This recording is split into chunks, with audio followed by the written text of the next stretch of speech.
নমস্কার, আমার একটা ব্লগে আপনাদের স্বাগত জানাই। মাংস বসিয়েছি দুদিন 3 দিন ধরে মাংসটা করবো করে করা আর হচ্ছে না। ম্যারিনেট করে পড়েই আছে ফ্রিজের ভেতরে। বলছি না, আজকে আমাকে করতেই হবে। মাংসটা না করলে নষ্ট হয়ে যাবে, কারণ দই টই সব কিছু দেওয়া আছে ওইটাতে। তাহলে জিনিসটা নষ্ট হয়ে যাবে না যদি এতদিন ধরে ফেলে রাখি। কেন আজকে করতেই হবে, কোনো উপায় নেই বলে সকালবেলা উঠে এই দিদি হচ্ছে কাজের দিদি কাজ করে বাড়ি থেকে গেলে সবে। আর তার আগেই আমি সব কিছু কুটে সব আলু পেঁয়াজ ক্যাপসিকাম সব কুটে ঠিক একদম এর মধ্যে রেখে দিয়েছি সব কিছু। এবারে আলুটাকে ভাজছি, ভেজে মাংসটা চাপাবো। এইভাবে আগে পেঁয়াজটাকে যে ধুয়ে নিয়েছি, পেঁয়াজটা এই যে পেঁয়াজটাকে ধুয়ে নিলাম। আলুটা ভাজা হয়ে গেলে পেঁয়াজটা দেবো, তারপরে আলুগুলো তুলে রাখি। মাংসটাকে আনতে হবে, ফ্রিজেতে রেখেছি, নাহলে নষ্ট হয়ে যাবে। তো আমার চুল সব উঠে যাচ্ছে, হু করে চুল উঠছে, হু করে। আমার হচ্ছে একদম সামনের দিকটা পুরো ফাঁকা হয়ে যাচ্ছে একদম।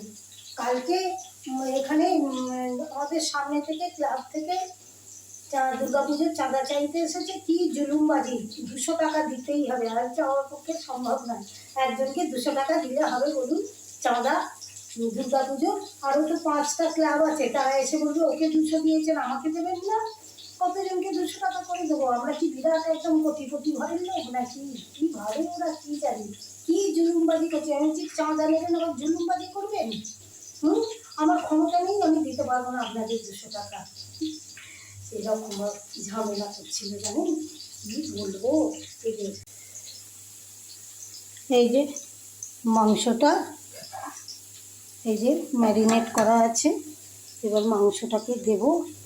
বাবা কি এখনো পর্যন্ত এর এটা কাটেনি ভালো, ওরে বাপরে। মাংসটা ম্যারিনেট করা আছে, আগে পেঁয়াজগুলো দিই, আলুগুলো তুলে নিয়ে তারপরে আলুগুলো তুলে এইবারে মাংসটাকে তুলে দেবো। এগুলো ভাজা হয়ে গেছে, এবার মাংসটাকে তুলবো। ভাজা হয়ে গেছে, পেঁয়াজ সব পেঁয়াজ ক্যাপসিকাম যদিও মিক্সিতে সব দিয়েছিলাম, এই যে এইখানে আছে এখনও।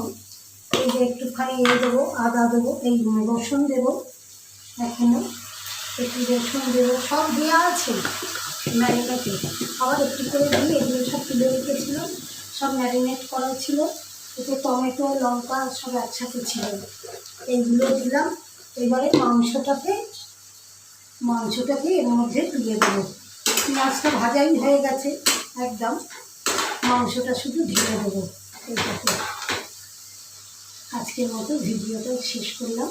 ব্লগটা যদি আপনাদের ভালো লাগে তাহলে একটা লাইক শেয়ার আর সাবস্ক্রাইব করবেন।